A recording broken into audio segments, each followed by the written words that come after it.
¿Por qué conformarnos con un nuevo normal cuando podríamos tener un mejor normal? ¿Por qué ahora que hemos parado el sistema no aprovechamos para cambiar el sistema? Así que reseteamos, control alt suprimir y empezamos. Además de ser uno de los epidemiólogos más prestigiosos del mundo, en la Universidad de Minnesota, escribió La amenaza más letal, un libro que define con extrema precisión este entorno que estamos viviendo hoy. El doctor Osterholm nos acompaña hoy desde Minnesota.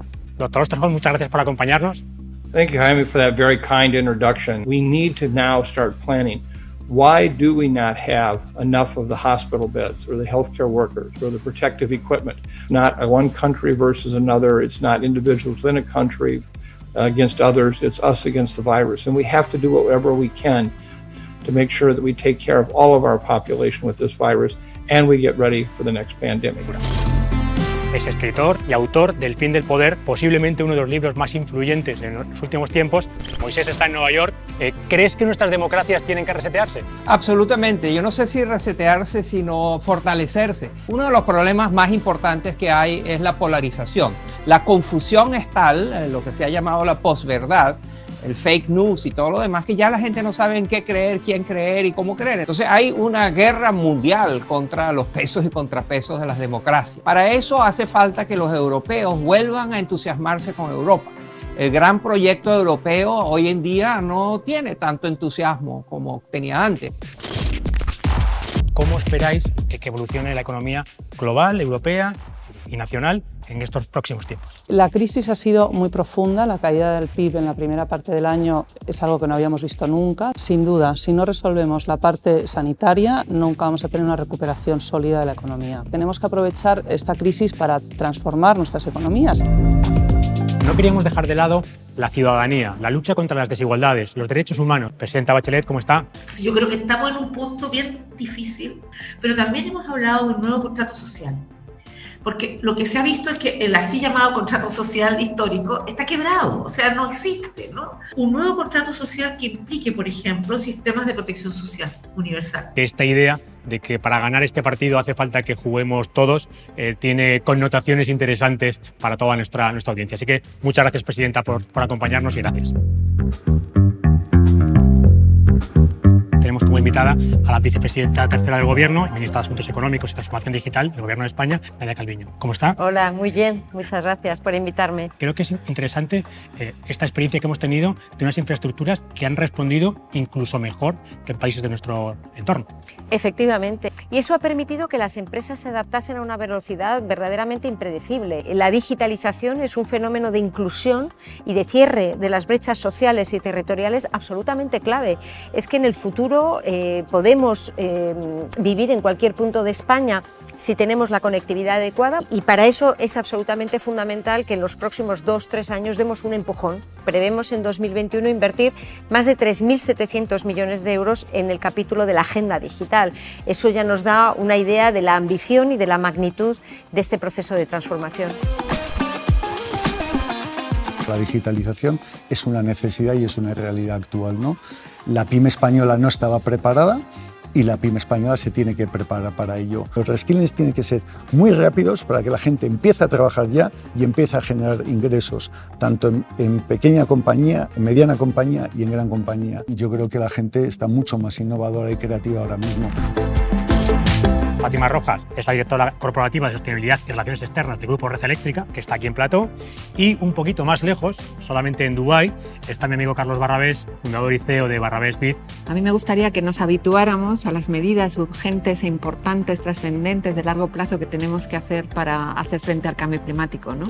Y que las manejáramos con la misma visión holística con la que hemos estado manejando el tema de la pandemia. Muchas veces decimos que el COVID ha acelerado cosas y yo creo que lo que ha acelerado de verdad es el cierre del mundo antiguo, ¿no? El mundo antiguo es un mundo basado en eficiencias. Los nuevos ecosistemas se van a medir por el impacto que tengan, por su capacidad de ser regenerativos. Bienvenidos a los dos, gracias por acompañarnos y como os decía, nos gustaría entrar en los casos concretos de empresas que os estáis reinventando. Es verdad que Renfe se ha reinventado varias veces y ahora toca reinventarse con los tiempos, con la digitalización. Y nuestro propósito es dejar de vender cigarrillos. Si no fumas, no empieces. Si fumas, déjalo y si no lo vas a dejar, cambia, ¿no? Los sistemas de salud no van a poder aguantar, no es sostenible, pero la realidad es que en muchos casos la media para que un paciente logra o llega a un tratamiento innovador son más de 5 o 10 años.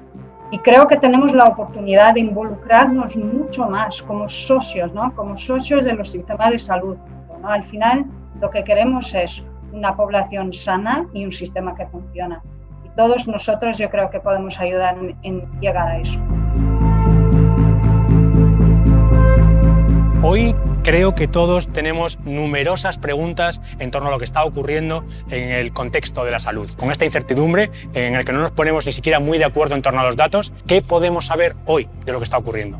Sabemos muchísimo más que en febrero, pero sabemos muy poco todavía. En el año 2009, 2010, 2011 desaprovechamos una buena crisis y no se consiguió reconfigurar hacia el modelo que realmente necesitamos en este siglo en el sistema de salud y por lo tanto ahora esperemos que no desaprovechemos esta segunda crisis. En cualquier caso, el avance de la inteligencia artificial en estos meses ha sido espectacular. Hace 20 años no existía este tipo de tecnología de diagnóstico que se tiene ahora de PCR para poder rápidamente saber quiénes están contagiados o no.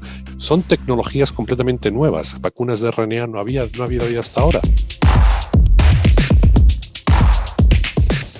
¿Qué educación queremos para una España mejor? Queremos esa visión global que nos va a dar Estefanía Giannini, codirectora de la UNESCO.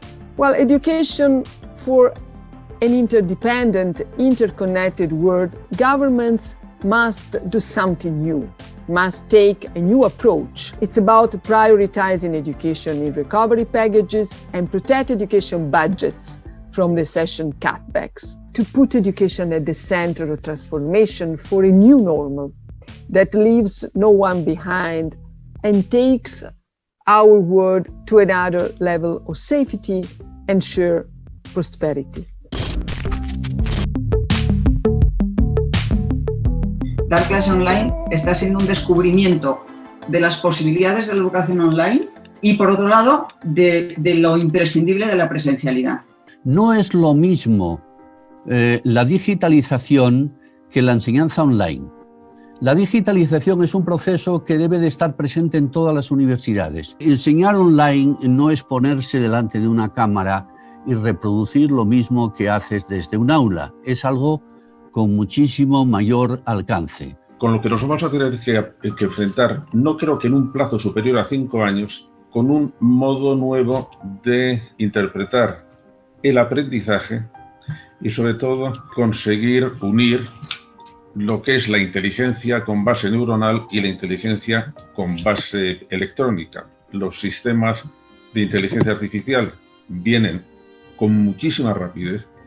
Y sin olvidar, repito, ese aspecto fundamental de la universidad que investiga. Una universidad que no investiga es una universidad que no puede enseñar.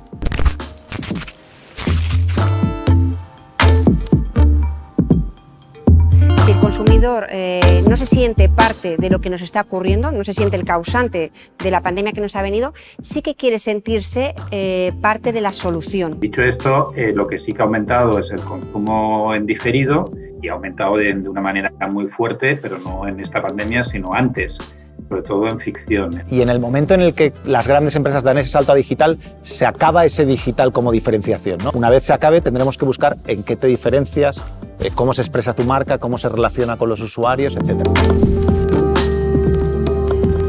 Gilles Bovetsky lleva décadas trabajando en la intersección entre la filosofía y la sociología, escribiendo sobre cómo nos comportamos, cómo consumimos y tratando de entender eso que él denominó la sociedad del vacío. D'abord, la première, me semble-t-il, c'est peut-être une remise en question de la mondialisation, de la globalisation ultralibérale. La globalisation, elle ne s'arrêtera pas, mais il va y avoir peut-être une demande plus grande d'État. On a vu avec la crise que traiter la santé comme une entreprise avec purement des objectifs de croissance, d'économie, ça conduisait au désastre. La santé, c'est pas un domaine comme le reste. Le marché, c'est bien, il n'y a pas de problème, mais il faut aussi le rôle de l'État qui prend des décisions volontaires pour assurer cette autonomie.